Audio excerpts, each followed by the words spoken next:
All right, so we're talking about World War II, but we're specifically talking about mobilization, which means we're going to focus on the home front.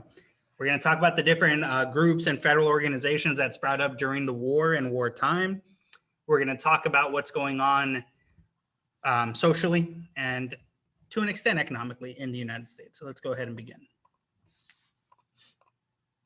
So Pearl Harbor, right? We know what happened. The U.S. is embargoing trade on Japan, not selling them things like steel and oil. Japan is required to halt their expansion and leave China. They don't want to do that.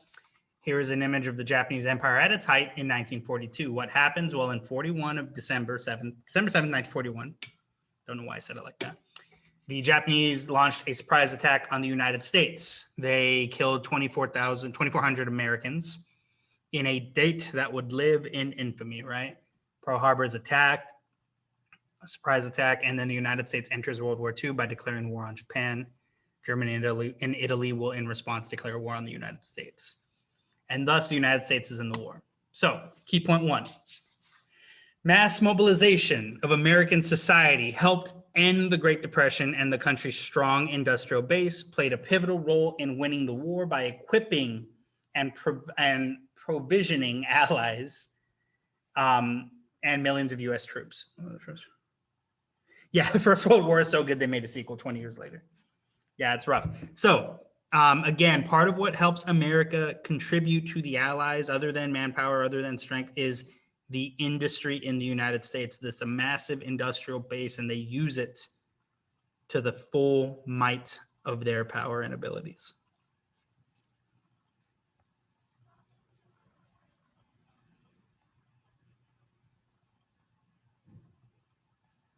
So about a little less than 2 minutes on the clock. Make sure you have what you need down.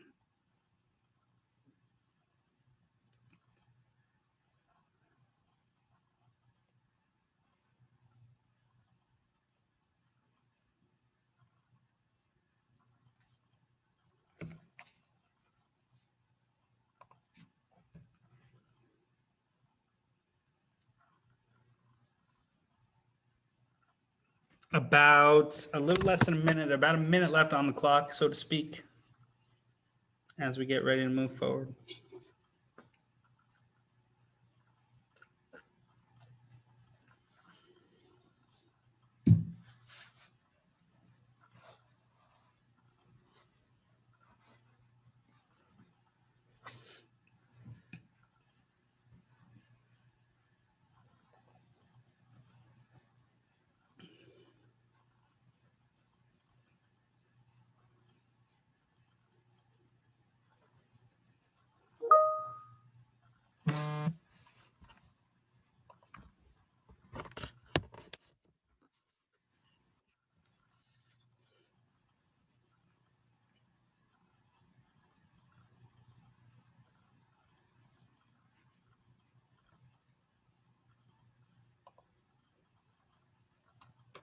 About 10 seconds. If you need more time, grab a screenshot because we're going to go ahead and move forward.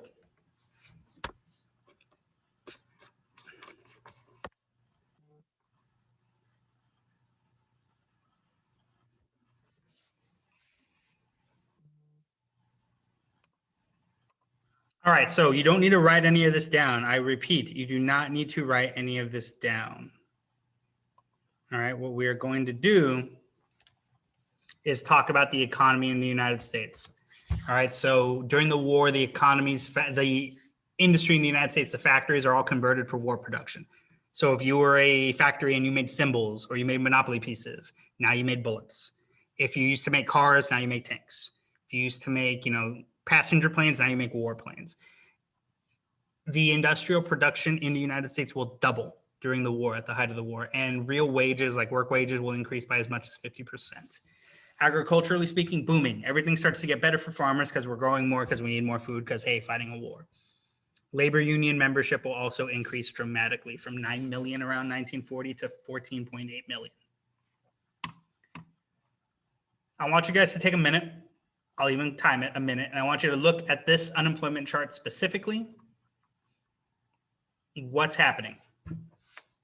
Like, what's the significance? What's occurring in that chart? Send it to me in the chat privately. I'll give you 1 minute. Send it privately in the chat. What do you see happening in that chart?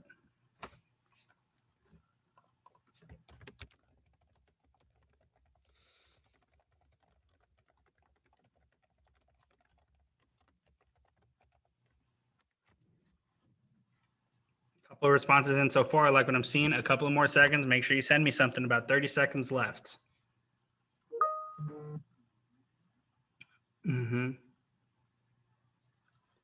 So if you notice, right, the unemployment rate,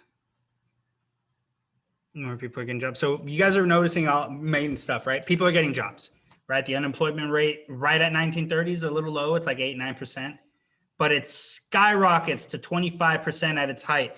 What's this period known as? This area where it's so high, these early mid 30s. What's this? What period is this called? We just talked about it the other day. The Great Depression, right? No, this is the 30s. It's the Great Depression. Yeah. So the Roaring 20s is where it was at 8%, right? And then bam, Great Depression. Sad.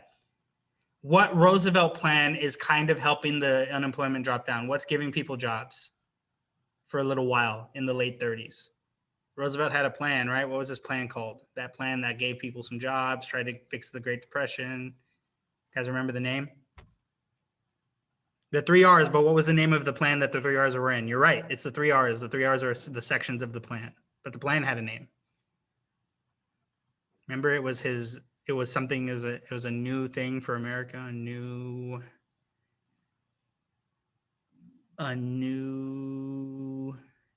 deal. It was a new deal. You got to remember that, the New Deal, right? So the New Deal comes in, helps alleviate things. It peaks a little bit more, but then the war, right? Bam, and it drops all the way down to where almost nobody doesn't have a job at the height of the war and near the end of it.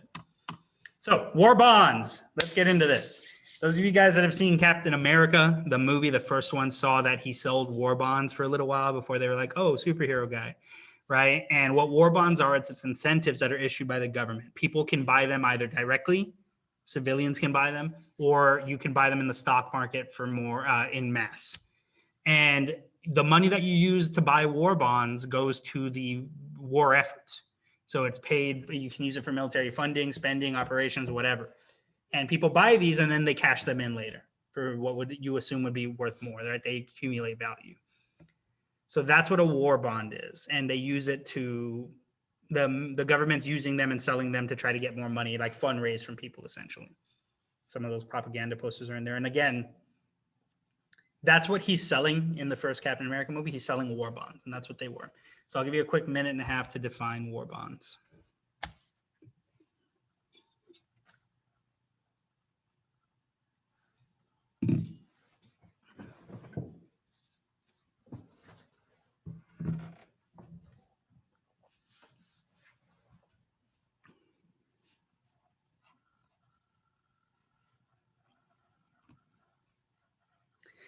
Not really.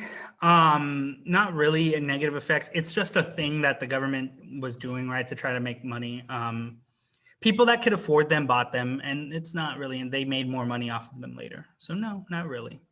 It's just one thing that the government was doing to try to get money from people for help. So I would say no, not really any negative effects. About 45 seconds. It's a good question, though.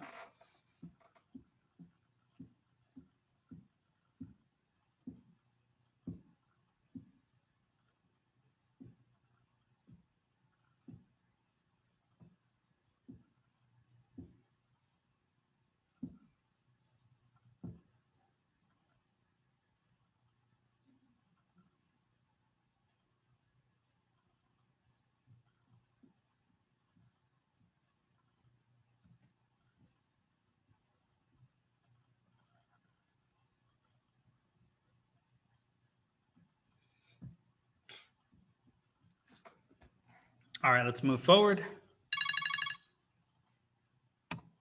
So, War Productions Board. This is the group that was in charge of the industry in the United States.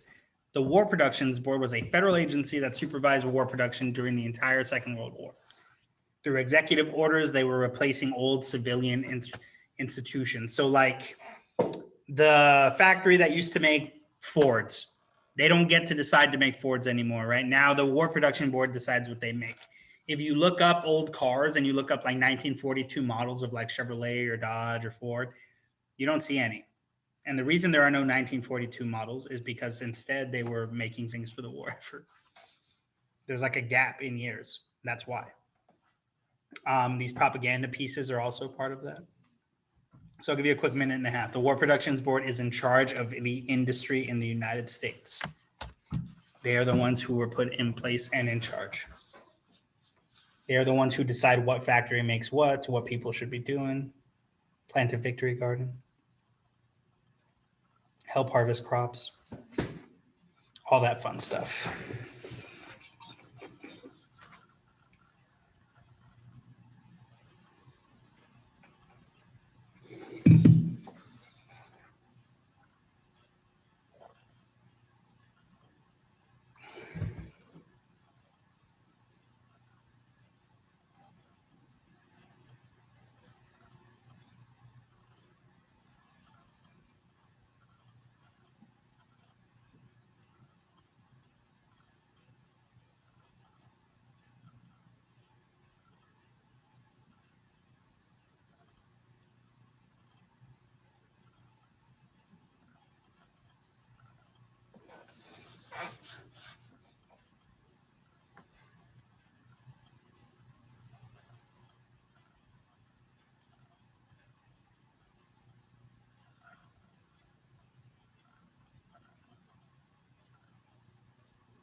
Almost out of time, about 10 more seconds. Make sure you grab what you need from the slide. We're going to move forward. And if there are any questions, guys, please ask them. Please stop me so I can answer them. All right, let's go ahead and move on. So the Office of War Information, this is like the American Propaganda Division. They operated from June of 1942 to September of 1945, and their main goals were to, through radio broadcasts, newspapers, posters, films, cinema, and other media forms that were available in the 40s, to communicate and connect the people at home with the front line, so to speak. If you guys have ever seen any old movies or any films, and they go to the movie theater and they sit down and there's a black and white footage of like World War II footage in the background. And it's like, hey, look at little Timmy. He's picking up scrap metal. He's helping out the war effort. You can too. That's the Office of War Information. All of these posters, the ones from the last slide, these designed by the Office of War Information.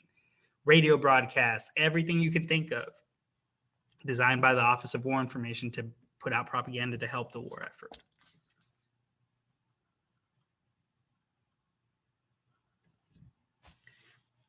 The slide says, does it really? Oh my God.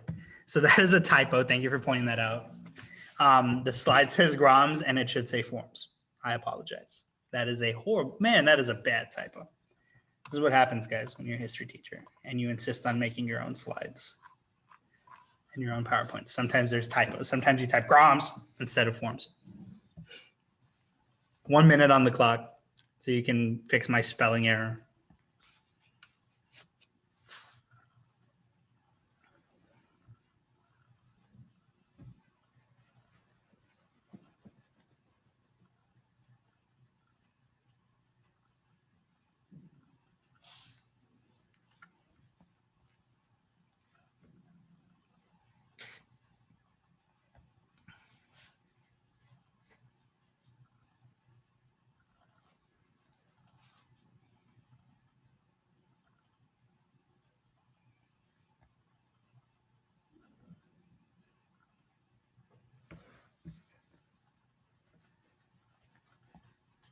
About 15 seconds. Make sure you have the info you need about the Office of War Information. Again, these are all key terms. These are all really important offices.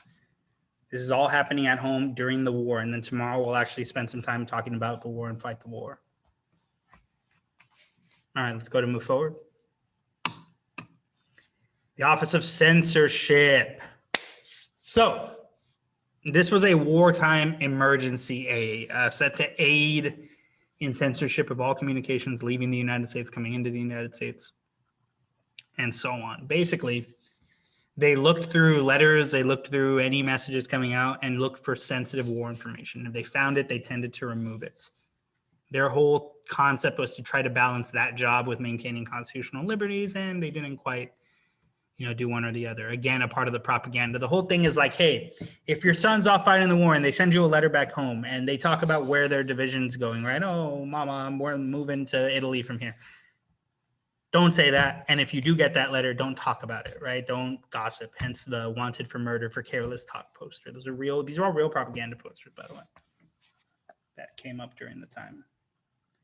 I'll give you a quick 90 seconds to define the job of the Office of Censorship.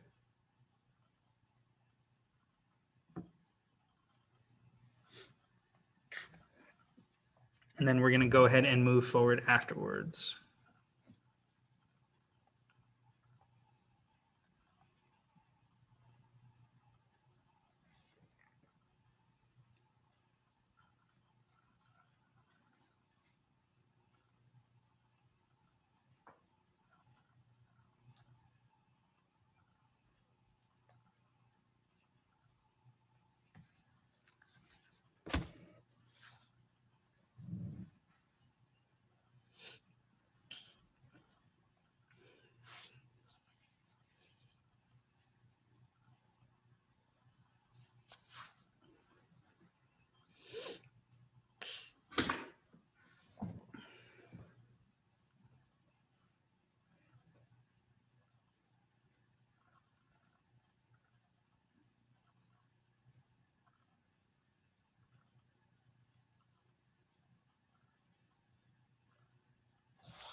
All right, let's go to move forward.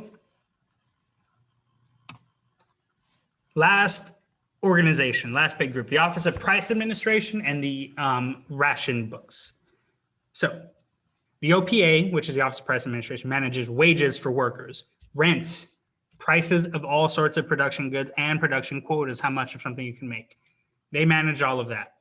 Second thing we're going to talk about are ration books. These are real books. Those are real images of actual ration books people were given, where each American family had a distinct amount of gasoline they could buy, sugar, meat, tires, salt, things like that. And the ration books basically had like little tickets. You tear up the little ticket, you go, here's my ration card, okay, blah, blah, blah, blah, blah, and then you get your stuff. This is all happening at the height of the war. This was all to maintain war supply, right? Supply of what you need. You couldn't buy too much meat. You can buy too much of this because it's needed for the war effort. Don't ride in your car alone, because if you ride alone, you're riding with Hitler because you're helping him, because you're wasting gas. You should be having the car sharing club going on. Things like that that are designed to help maintain and save war essentials like gasoline and food. Give you a quick minute and a half on there.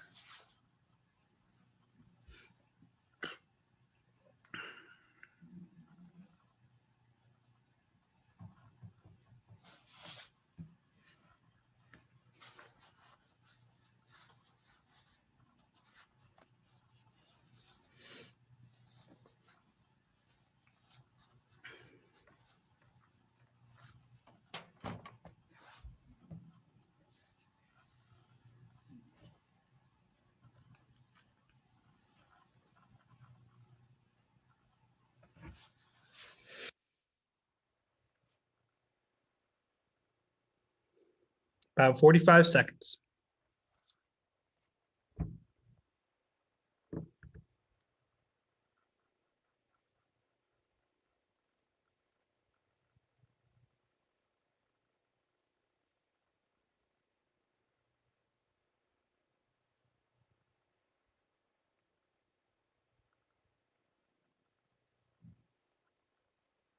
Twenty seconds. Make sure you got everything you need on the info.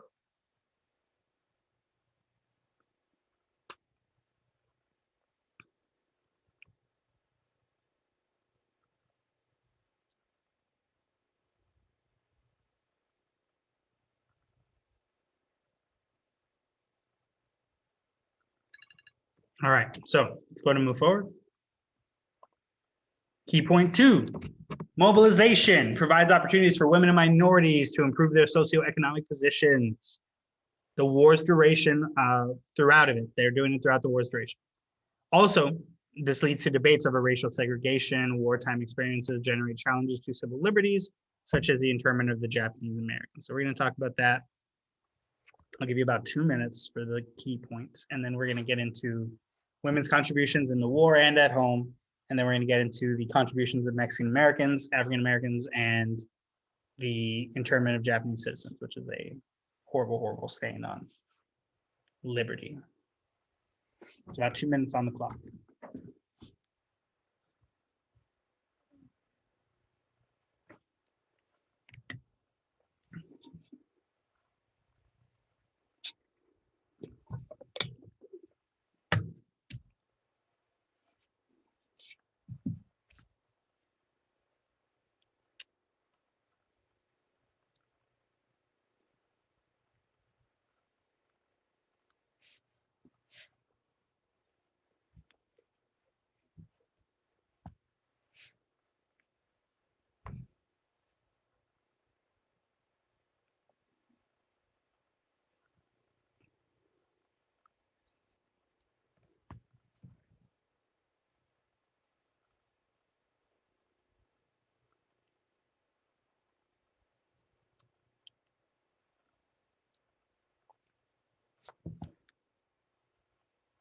About 40 seconds.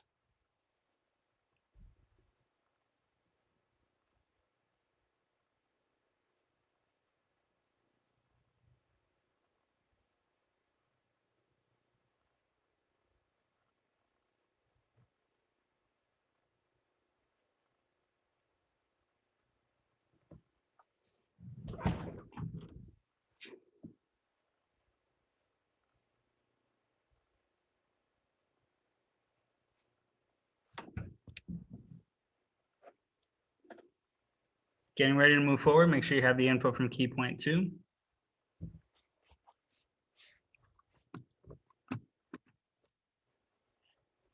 All right. So women in the workforce. It's just saying the workforce. You don't need that heading. Rosie the Riveter. You guys have probably seen this poster of Rosie the Riveter. This is not a real person. This is an idea. This is a character designed by the War Department. But she is still a really influential figure, right? Even though she's not real. There were actual people that did this job, that did this work, that did that. But this is a fake person. But the concept is real and the idea is real, and there were real women in the field doing these jobs, showing that it can be done. Women in the workforce in 1940s are on 27%. It will jump up 10% by 45. That being said, during this time period, you still got some of those leftover Gilded Age issues, and a lot of women are still earning less than what a man would earn at the same job. But why are women having to take these jobs in factories, building airplanes and tanks and guns? What's going on? Why do they have to work in these fields? And the men are off fighting the war, right? So the women have to come in and take hold now. They did so, and they did so really well. In fact, there's a lot of women in really high-paying, really good industrial work type jobs that get them because men are gone, and they lose them when men come back from war. But there's a lot of them. And again, like Rosie the Riveter isn't an actual person, but there were hundreds, if not thousands of Rosie the Riveters across the nation. That quote from the War Department, from a War Department brochure, is a real quote. A woman is a substitute, like plastic instead of metal. Say what you will about it. It's a little, I always, like when I read it, it seems a little, insulting, but it was the 1940s, and believe it or not, it's actually a fairly positive is a strong term. It's a fairly, like, they're trying to say, hey, women can do this job too, right? In their own 1940s way.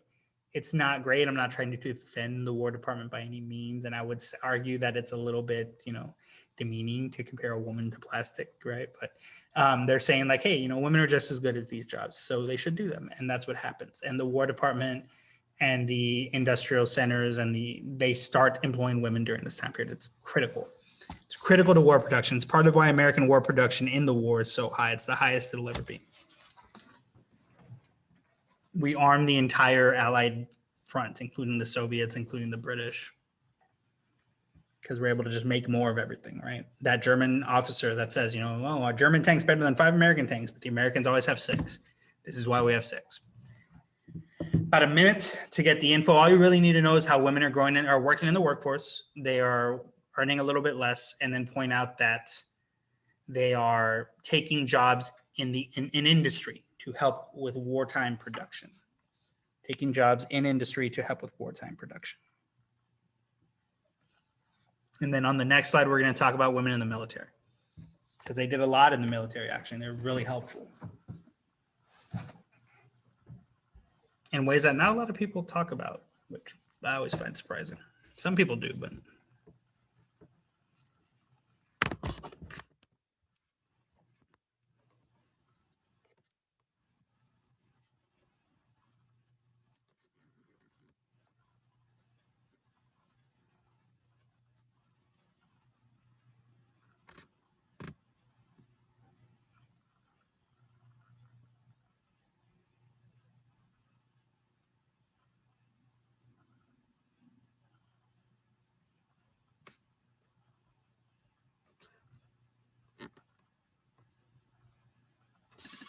all right, let's go to move forward.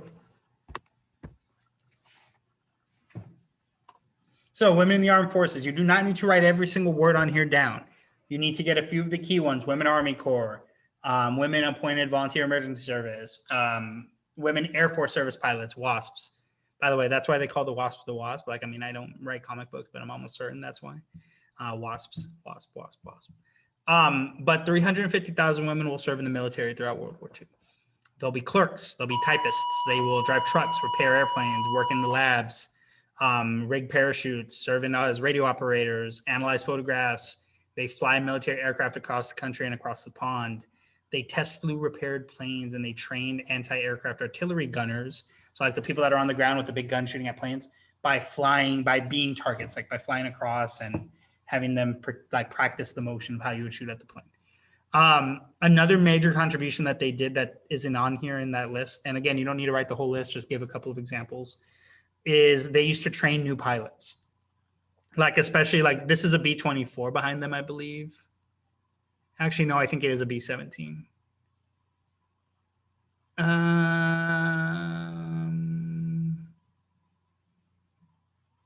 It's hard to tell from the front, and I think it's a B-17. Don't quote me on it. I'll have to check right now in a second. But they flew these planes really well. When the planes came back from the war and they were damaged and they got fixed, they were the first ones to fly them and make sure they were functioning. They also taught these WASPs, because they didn't go fight in the war, but they taught all the young guys that were coming up that were going to have to go fight in the war how to fly their planes. So it's a whole built-in service of these women teaching these guys, hey, here's how you fly the plane. So that way when they got to war, they weren't still trying to learn how to fly the plane. Now, yes, there's training elsewhere, but these women were flying for so long and they were so good at it that they were able to give all these weird little tips and tricks that a regular training regiment would not allow for. They were so good at it because they flew throughout the entire war. WASPs are awesome. So I'll give you a quick 2 minutes so you can get what you want from this slide. You need to know that the number of women that served overall. You need to list a few of the jobs they did and point out groups like WASPs, WACs, and WAVES, maybe SPARs. And of course, they also served as nurses in the Army and in the Navy. There was no Air Force during this time. That's why it's all Army.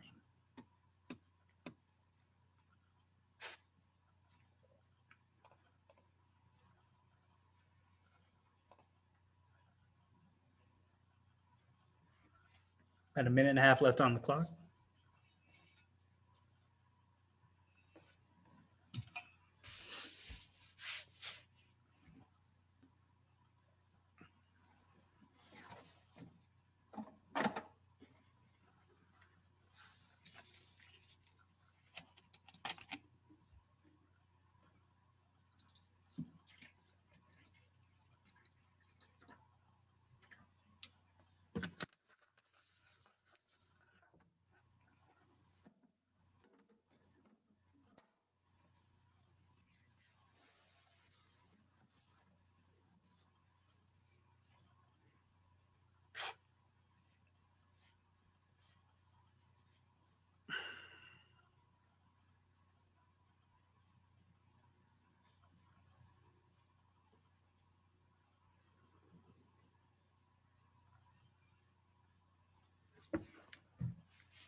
About 10 more seconds on here. If you need more time, let me know. Otherwise, we're going to move forward.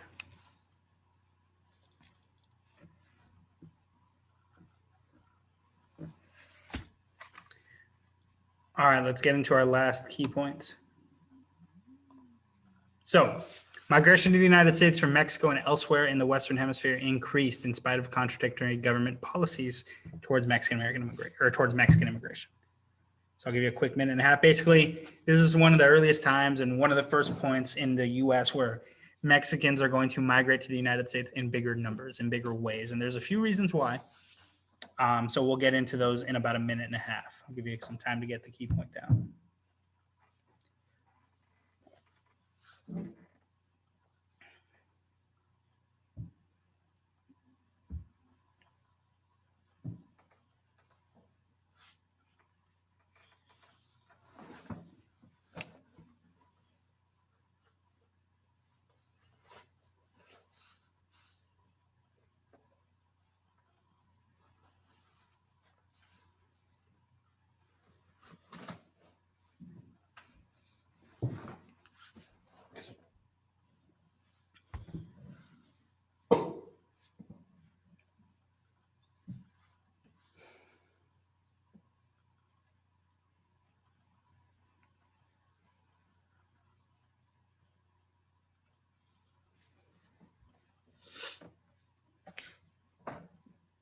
About 20 seconds. Make sure you have the info from the key point. This is the last key point of the day. We've got a couple more slides to go. Almost done.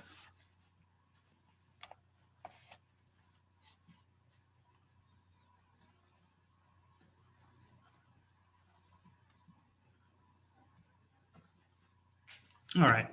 So Mexican immigration. So the one big reason, one big factor as to why Mexicans were immigrating into the United States was something called the Bracero program. Now, the Bracero program was a program where Mexico would and the United States contracted, where Mexico sent in laborers for agriculture specifically to work in the United States in the fields where the United States greatly needed the labor help. Mexico isn't in the war in the same way that the United States is, and they have men available to go work in fields. So safeguards of housing were put in place, but wages were low and work was tough. The conditions were very harsh. Migrant farm workers live under very similar conditions, moving from country to country. It's kind of like the prerequisite to that, only everybody's okay with it. Everybody's got permission, and it's something that was done during the war. What will happen is a lot of these bracero workers will stay in the United States. Some of them will go back. More will come because of the stories. And so this is like the era we're in now where everybody's concerned about Mexican immigration starts here. Zoot suits. So I'm going to give you this piece of info. It's not on the slides, and you should write it in. Zoot suits are like a piece of young Hispanic culture, especially in California during the 1940s. And it's a cultural piece. And the whole point of a zoot suit is it's kind of like this freestyle, free spirit, and like call back to the old days, right? Like, hey, I'm going to wear my suit. I'm going to be really proud. And there's nothing violent inherently about a zoot suit. There's nothing gang related. They're not gangs. It's just what they wore to go out and enjoy themselves, right? It's like fashion. Think of it like fashion. It's like a cultural piece, and it's like a fashion thing. That's what a zoot suit is. Like, here's some images. You might see like stuff from the film. That's not a real, actually, that's kind of a zoot suit. But these are more what zoot suits look like, right? And it's more of like, it's just a piece. It's like something that you wear. This is from a movie. It's why they look all showy. But zoot suits, right? It's a fashion piece, big, baggy. It's very much a 40s fashion piece, but it's designed, it's like a cultural piece of clothing that is used to kind of express yourself. But what happens is in California, there's a lot of, I believe it's a lot of members in the Navy. There's a lot of white military service members, and they clash with these zoot suit wearing kids. And these are young Hispanic, Mexican American, they're Mexican Americans, they're not Hispanic. Hispanic means like all groups, but these are specifically Mexicans. So specifically Mexican American youths. So when I say young, I mean 15, 16, 17, 18, 19 at the latest, right? A little young to be fighting in the war. So these young zoot suiters and these white American service members will clash. And depending on who you read, you'll see these stories about like, oh, well, these thuggish zoot suiters, and they're portrayed very negatively when it's not really a negative thing. And the zoot suit kind of gets a bad name based on these riots and these attacks, these fights that break out between American service members and Mexican American youths in LA. So again, the zoot suit is like a cultural way of self-expression. The zoot suit riots were altercations between military members and Mexican American youths in Los Angeles in 1943. So I'll give you a little less than 2 minutes to get that info in before we move forward.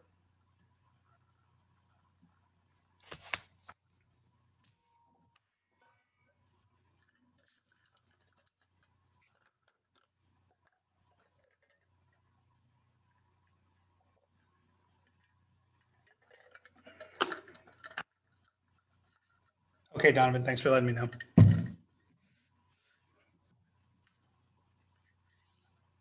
Tell her no worries, video will be uploaded a little soon. About a minute and change left to go.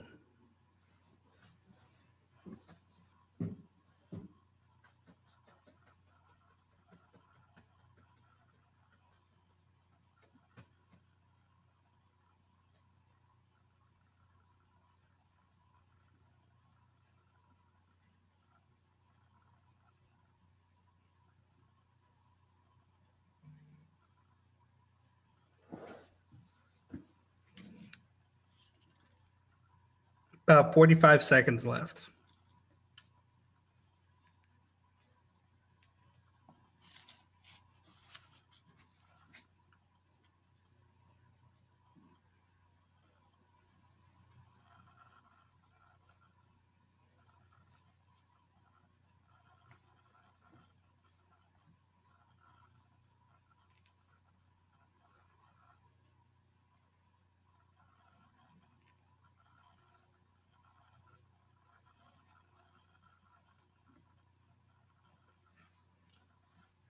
All right, let's go to move forward.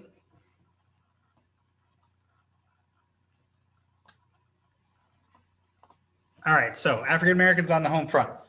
The Great Migration is still being affected, right? We've got Detroit race riots in 1943. You've got a guy named Philip Randolph who proposed a march on Washington in 43 to talk about and address these racial issues. There are three things you need to write from this slide. Philip Randolph and the March on Washington is one.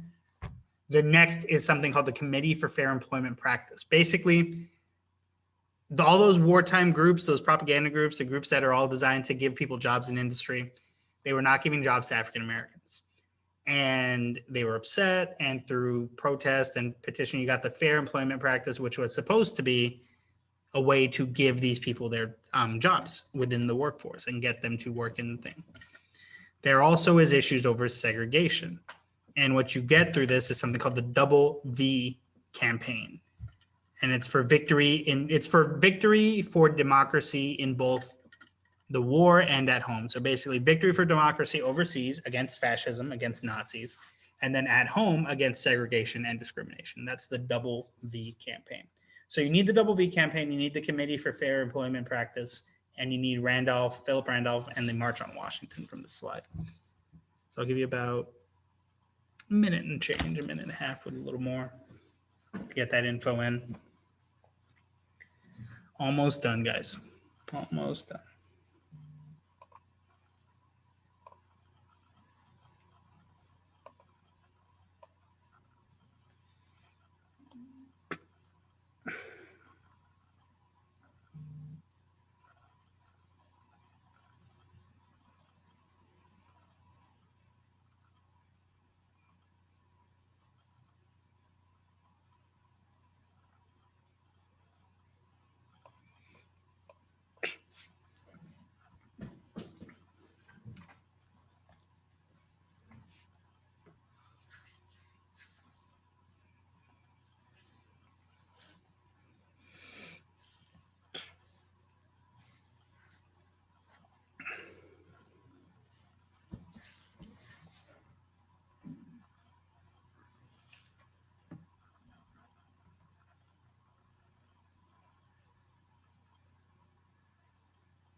All right, let's go to move forward. So last thing we're going to talk about today, something that really bothers me. We're going to talk about Japanese internment. Executive Order 9066 was put into place, shortly after Pearl Harbor and shortly after war in 1942. And what was done was Japanese internment camps were established and created. And basically around 110 to 120,000 Japanese families, American families, were interned in camps throughout the nation. They lost their homes, their farms, their businesses, and their employment. And they were locked up with armed guards watching them. They were fed, but didn't matter. They were interned. This is like one step above a Nazi camp. This is like one step above a gulag. It's tragic. This doesn't happen in the United States, or at least it shouldn't happen. And what makes it worse is that Korematsu versus United States, 1944, this went to the Supreme Court. And the Supreme Court ruled that this executive order was constitutional. The fear brought on by this act led to some horrendous, and I mean horrendous, policy being this internment. This is not okay. This is not something that you justify. There's nothing to justify here. It's horrible. And all these people that were American citizens, these were not Japanese citizens. These are not people that just got here from Japan. These are Americans that have been American for a very long time. And they were interred in camps. It's horrible. It's not American. It's an un-American thing to do, but it was done. And like I said, I don't censor primary source. I'm telling the truth, telling what happened. And yeah, I mean, it's horrendous. It's not something that See, it's fathomable. It's like Nazi logic, where you're taking people that would help you fight the war and win the war, and you're locking them up because of their race. It doesn't make sense. Does not make sense. But it happened, and it was horrible. And it's important to make sure you know what it is, right? Last thing I'll say on this, because I'm just kind of ranting now. Japanese Americans there will be Japanese Americans that fight in the war, that enlist.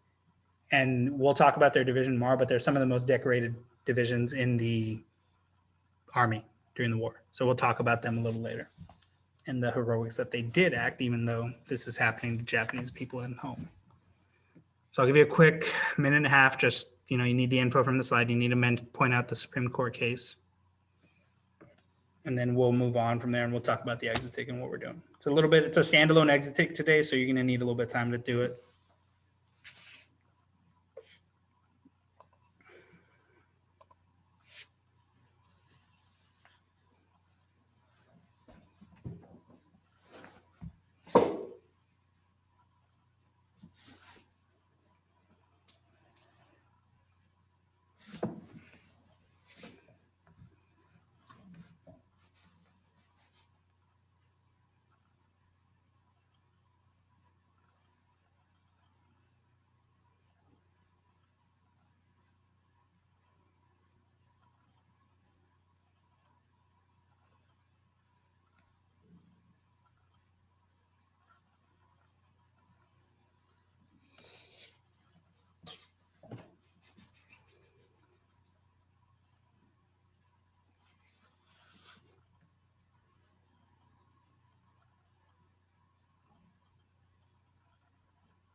All right, let's go to move forward.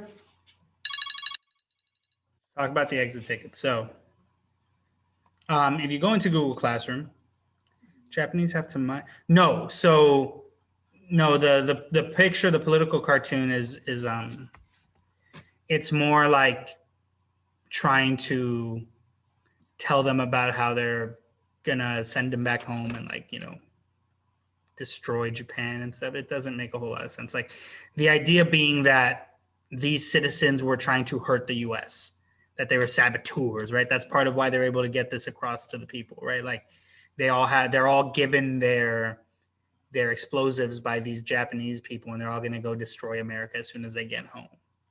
I believe that's the criticism, because you're waiting from the signal from home, and they're all coming from their home states and getting stuff. Does that make sense? So it's more criticism of what people were saying at the time and how people justified doing it. It's not so much they worked in the fields, because they weren't work camps, they weren't death camps. They were internment camps. These people were locked up and watched by armed guards all day, every day. There's people around today that were at these camps when they were kids. It's horrible. But no, so the TNT is more like the perception that these Japanese Americans, these Americans, I should say, are going to destroy America, right? The perception that their whole job is to be saboteurs. And once Japan tells them, hey, attack, that they're going to attack. That's the perception that they're attacking, that they're criticizing in the cartoon. That all these people are doing is waiting from the citizen from home, even though they live in the Pacific Northwest their entire lives. And from by the time that you're at this generation, they probably haven't been to Japan ever. So it's ridiculous. Some of them had, maybe, but most of them probably hadn't. So hopefully that answered your question, Emiliano. So exit ticket, Google form, standalone grade. Make sure you submit it. Put your name in. Significance of FDR's use of federal and executive power during World War II. What's so important about him using the federal power? How did he use it? Quick, easy, multiple choice question about this image. That's it. And then identify and explain the significance of the Zoot Suit movement and the Zoot Suit riots. Identify and explain the role of women in the Second World War and how did their positions change? Did that stay that way or did it change again? That is your exit ticket. And that is it for me, guys.